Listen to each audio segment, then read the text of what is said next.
Last में हमने जो है देखा था कि वास्कुलाइटिस क्या होता है, ठीक है, और उसकी जो डिफरेंट क्लासिफिकेशंस होती हैं उसको हमने देखा। और लार्ज वेसल वास्कुलाइटिस हमने देखा जिसमें हमने दो देखे थे। एक हमने जॉइंट सेल आर्थराइटिस देखा था, इसको हम टेम्पोरल आर्थराइटिस भी कहते हैं, और दूसरा हमने देखा था क्या कि जो हमारे पर टाकायासु आर्थराइटिस होता है। नेक्स्ट हमने स्टार्ट किया हुआ था मीडियम वेसल वास्कुलाइटिस, जिसमें हमने देखा था कि पोली आर्थराइटिस नोडोजा हो जाता है, मल्टीपल ऑर्गन्स इफेक्ट होते हैं उसमें, और स्ट्रिंग लाइक अपीयरेंस आती है हमारे पास, ठीक है। और उन दोनों को हम ट्रीट कर रहे होते हैं स्टीरॉइड्स के साथ, ठीक है। लेकिन कावासाकी डिजीज़ एक जो है हमारे पास हमें डीडी में आ रहा था कि वो वायरल डिजीज़ हो सकती है, तो हमने उसको एस्पिरिन देनी होती है लाजमी। बहुत इंपॉर्टेंट चीज़ है कि एस्पिरिन देनी होती है, साथ में coronary involvement, artery involvement check करते हुए और ये देखते हुए कि बच्चा जो है वो 4 साल से छोटा है, ठीक है। उसके बाद हम देख लेते हैं कि बर्गर डिजीज़ क्या है। बर्गर डिजीज़ जो होता है ये भी हमारे पास नेक्रोटाइजिंग वास्कुलाइटिस होता है, और इसमें जो आपने चीज़ याद रखनी है वो ये कि इसमें डिजिट्स इन्वॉल्व होते हैं, ठीक है। Just like you can remember it कि आप जो है हाथों के साथ बर्गर खाते हो ना, तो इसमें आपके पास जो है वो जो इन्वॉल्वमेंट होती है डैट इज़ योर डिजिट्स, ठीक है। डिजिट्स आपके इन्वॉल्व होते हैं, तो वहाँ पे जो डिजिट्स होते हैं उनकी क्या होती है, अल्सरेशन हो जाती है, गैंग्रीन हो जाती है, और auto amputation of fingers and toes हो जाती है। मतलब खुद ही आपकी फिंगर्स, जो पेशेंट होता है उसकी फिंगर्स एंड टोज़ जो होते हैं वो, क्योंकि वहाँ पे आपके पास अल्सरेशन और गैंग्रीन अपेयर हुआ होता है, तो वो खुद ही जो है फिंगर्स एंड टोज़ उतर के गिरती जाती हैं, ठीक है। और साथ में पेशेंट को रेनॉल्ड फिनोमेना भी होता है। यू नो दैट क्या होता है कि जो वेजल्स होती हैं उनकी वेजो कंस्ट्रिक्शन हो जाती है, और उसकी वजह से क्या होता है कि वो वाइट कलर की हो जाती हैं फिंगर्स, ठीक है।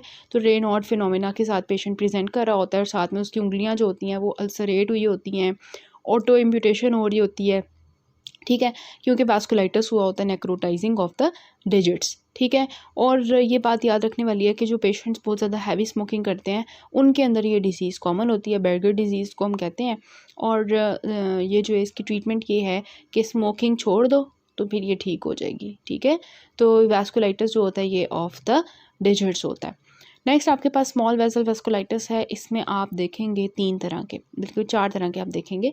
4 तरह के आपके पास आते हैं इसमें। एक हमारे पास है वेगनर ग्रेनुलोमैटोसिस, ठीक है, माइक्रोस्कोपिक पोलियंजाइटिस है, क्रग स्ट्रॉस सिंड्रोम है, हिनोक शॉनलेन पर्परा, ठीक है। अब सबसे पहले हम देख लेते हैं वेगनर ग्रेनुलोमैटोसिस।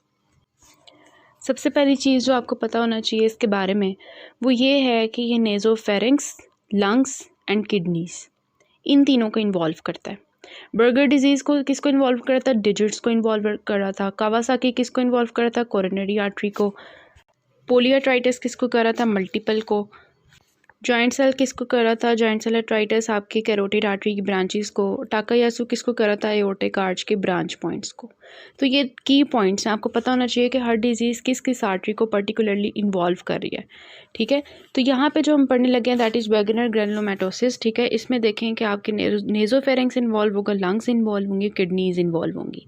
तो वहाँ पर जब नेक्रोटाइजिंग ग्रेनुलोमैटोस वास्कुलाइटिस हो जाएगा तो उसको हम कह देंगे वेगनर ग्रेनुलोमैटोसिस, ठीक है।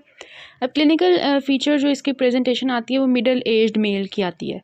पीछे हमने सारी देखी थी वो फीमेल्स ही मोस्टली इन्वॉल्व हो रही थी, ठीक है। यहाँ पे मिडिल एज्ड मेल है आपके पास, ठीक है। और ऑब्वियसली इसका नेज़ोफेरिंक्स इन्वॉल्व होगा, वहाँ पे जब होगा तो उसको साइनोसाइटिस होगा और वहाँ पे अल्सरेशन हो जाएगी। इसके अलावा उसके जो लंग्स इन्वॉल्व होंगे वहाँ पर उसको बायलेटरल नोड्यूलर इन्फिल्ट्रेट्स नज़र आएंगे आपको, साथ में उसको ब्लडी वॉमिटिंग हो रही होगी। और अगर वो उसकी किडनीज इन्वॉल्व होंगी तो ऑब्वियसली हमें चोरिया हो जाएगा, ठीक है। और उसके बाद उसको ग्रैनुलोमैरो नेफ्राइटिस हो सकता है, ठीक है। अब देखें इसमें ना आपने इन तीनों में स्मॉल वेसल वेस्कुलाइटिस में आप देखेंगे आपके जो सीरम के अंदर लेवल्स होंगे ना CN का, ठीक है, ये होते हैं एंटी न्यूट्रोफिलिक साइटोप्लाज्मिक एंटीबॉडीज़, मतलब ऐसी एंटीबॉडीज़ जो आपके न्यूट्रोफिल्स जो होते हैं उनके साइटोप्लाज्म के अगेंस्ट बन जाती हैं, तो उनको आप कहते हो CN का, ठीक है। ये आपकी जो होती हैं साइटोप्लाज्मिक जो होती हैं उनके अगेंस्ट जो बनती हैं, ठीक है। तो ये इंक्रीज़ हुई होती हैं इसके अंदर, वैगनर के अंदर। बायोप्सी जब आप करवाते हैं तो आपको नज़र आते हैं लार्ज नेक्रोटाइजिंग ग्रैनुलोमास नज़र आते हैं, और साथ में नेक्रोटाइजिंग वेस्कुलाइटिस नज़र आ रहा होता है, जैसे आपको इस फिगर में नज़र आ रहा है 7.4 के अंदर कि नेक्रोटाइजिंग ग्रैनुलोमा है फर्स्ट में आपके पास, ठीक है। नेक्रोटाइजिंग ग्रैनुलोमा फॉर्मेशन हुई हुई है, ठीक है। और ये जो है ना आपके पास 7 वाली फिगर में आपको नज़र आ रहा है कि जॉइंट सेल्स हैं यहाँ पर, ठीक है। तो बायोप्सी में आपके पास जो है ग्रेनुलोमास अपीयर होते हैं और साथ में नेक्रोटाइजिंग वेस्कुलाइटिस होता है, तो नेक्रोसिस आपको नज़र आती है। ठीक है, ट्रीटमेंट इसका भी स्टेरॉइड्स है और रिलैप्सेस हो सकते हैं। तो वैगनर में बस इसकी लोकेशन याद होनी चाहिए, किस किस जगह पे होती है, ठीक है, और वहाँ पे क्या क्या सिम्टम्स आते हैं। नेजोफेरिंक्स इन्वॉल्व होगा तो साइनोसाइटिस होगा, लंग्स इन्वॉल्व होंगे तो वहाँ पे लंग इन्फिल्ट्रेट्स नज़र आएंगे नोड्यूलर किस्म के, और अगर किडनीज़ इन्वॉल्व होती हैं तो हमें हेमेचूरिया होगा, ग्लोमेरुलोनेफ्राइटिस हो जाएगा। और जो चीज़ याद रखने वाली है वो ये कि इसमें सीरम के जो एनका लेवल्स होते हैं वो ज़्यादा हुए होते हैं। नेक्स्ट आपके पास है माइक्रोस्कोपिक पोलियंजाइटिस। तो इसमें पोलियंजाइटिस के फिर नाम से आपको पता चलेगा कि इसमें जो है ना मल्टीपल जो है ऑर्गन्स इन्वॉल्व होंगे। तो ये भी नेक्रोटाइजिंग वेस्कुलाइटिस है जिसमें मल्टीपल ऑर्गन्स इन्वॉल्व होते हैं, स्पेशली जो इन्वॉल्व होते हैं these are lungs and kidney. ठीक है, अब डिफरेंस इसका ऊपर वाले से देखेंगे, ऊपर नेजोफेरिंक्स भी था, यहाँ पे नेजोफेरिंक्स नहीं है। इसकी सिमिलर प्रेजेंटेशन होती है, ठीक है, बस ये है कि यहाँ पे नेजोफेरेंजियल इन्वॉल्वमेंट नहीं होती और ग्रैनुलोमास नहीं होते जो कि आपके पास वैगनर के अंदर थे। वैगनर के नाम के अंदर घुसा हुआ था कि ग्रैनुलोमैटोसिस। ठीक है, तो यहाँ पे कोई ग्रैनुलोमास नहीं है माइक्रोस्कोपिक में, बल्कि जबकि जो ऊपर वाला था उसमें हमारे पास ग्रैनुलोमास थे। ठीक है, और यहाँ पे सीरम के जो लेवल ज़्यादा होंगे वो PN का लेवल्स होंगे। जो CN का होता है ना वो साइटोप्लाज्मिक होती हैं, एंटी न्यूट्रोफिल, मतलब जो न्यूट्रोफिल्स होते हैं उनके साइटोप्लाज्म के अगेंस्ट अगर बनती है ना एंटीबॉडीज़ तो उनको हम CN का कहते हैं। अगर वही जो है पेरी न्यूक्लियर हो, मतलब जो न्यूट्रोफिल्स हैं उनके न्यूक्लियस के इर्द गिर्द जो एरिया है उसके अगेंस्ट एंटीबॉडीज़ बनती हैं तो उनको हम PN का कहते हैं। तो माइक्रोस्कोपिक पोलियंजाइटिस में आपके पास जो है PN का लेवल राइज होता है, जबकि वैगनर में किसका राइज था, CN का। ठीक है, उसके बाद इसका ट्रीटमेंट भी कॉर्टिकोस्टेरॉइड्स और साइक्लोफॉस्फामाइड ही है। तो डिफरेंस क्या है, लोकेशन का। ठीक है, लोकेशन का डिफरेंस आता है, नेजोफेरेंजियल इन्वॉल्वमेंट होती है वैगनर में जबकि इसके अंदर नहीं होती। इसके अलावा इसमें हमारे पास जो वैगनर होता है उसमें CN का लेवल ज़्यादा होता है जबकि माइक्रोस्कोपिक में हमारे पास PN का लेवल ज़्यादा होता है। वैगनर में हमारे पास ग्रैनुलोमास नज़र आते हैं, माइक्रोस्कोपिक में हमारे पास ग्रैनुलोमास नहीं नज़र आते। ट्रीटमेंट दोनों का सेम है। ठीक है, फिर आ जाता है कर्क स्ट्रॉस सिंड्रोम। इसमें भी मल्टीपल ऑर्गन्स इन्वॉल्व होते हैं। ठीक है, ज़्यादातर आपके लंग्स एंड हार्ट इन्वॉल्व होता है। ठीक है, हार्ट यहाँ पे आ जाता है पीछे जो है हमारे पास ऊपर वैगनार में और जो माइक्रोस्कोपिक में, दोनों में हमारे पास लंग्स जो हैं वो इन्वॉल्व हो रहे थे, लेकिन हार्ट जो है ना वो आपके पास चर्क स्ट्रोक्स में इन्वॉल्व होगा। ठीक है, साथ में पेशेंट प्रेजेंट करेगा एस्थमा के साथ और आपके पास जो है ना इयोजिनोफीलिया के साथ, मतलब उसके लेवल जो होगा इयोजिनोफिल्स का ज़्यादा हुआ होगा और एस्थमा की हिस्ट्री होगी पेशेंट की। ठीक है, और इसमें भी आपके पास PN का लेवल राइज होता है जस्ट लाइक माइक्रोस्कोपिक पोलियंजाइटिस। तो ये डिफरेंस है कि यहाँ पे हार्ट की इन्वॉल्वमेंट हो जाती है, एज़मा के साथ पेशेंट प्रेजेंट करता है और इयोजिनोफीलिया। तो इससे आप डिफ्रेंशिएट करते हैं बाकी के पेशेंट को एज़मा भी है और PN का लेवल ज़्यादा है। ठीक है, माइक्रोस्कोपिक पोलियंजाइटिस और कर्ग में हमारे पास दोनों के अंदर जो है चर्ग में दोनों में PN का लेवल ज़्यादा होगा। तो हम डिफ्रेंशिएट इसी से करेंगे तो चर्ग स्ट्रॉस सिंड्रोम के अंदर पेशेंट के अंदर एज़मा की हिस्ट्री भी होगी। ठीक है, देन हिनोक शॉनलाइन पर्परा जो है, इसमें आपके पास पर्परा के नाम से पता चल रहा है कि इसमें पर्पलिश कलर हो जाएगा ना पेशेंट का। तो पेशेंट को आप देखेंगे उसके अंदर पता क्या होगा, उसके बटक्स और लेग्स के ऊपर जो है ना पैल्पेबल पर्परा, ठीक है, मतलब पर्परा पर्पलिश कलर होंगे, स्पॉट्स अपीयर हुए होंगे।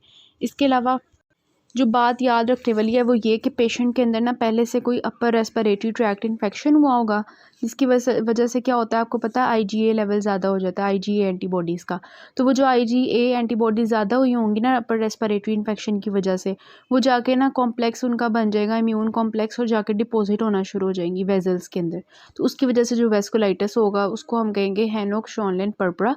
ठीक है, और अगर ये बटक्स और लेग्स पे आपके पास ज़्यादातर पर्परा नज़र आता है और साथ में अगर ये वेजल्स इन्वॉल्व होती हैं GIT के, तो उसकी वजह से GIT पेन और ब्लीडिंग होगी। ठीक है, अगर ये किडनी के अंदर जाके IgA कॉम्प्लेक्सेस डिपॉजिट हो जाएंगे तो उसकी वजह से नेफ्रोपैथी हो जाएगी, हेमेचूरिया हो जाएगा। ठीक है, और इसमें भी हम जो है वो स्टेरॉइड्स के थ्रू ट्रीट करते हैं।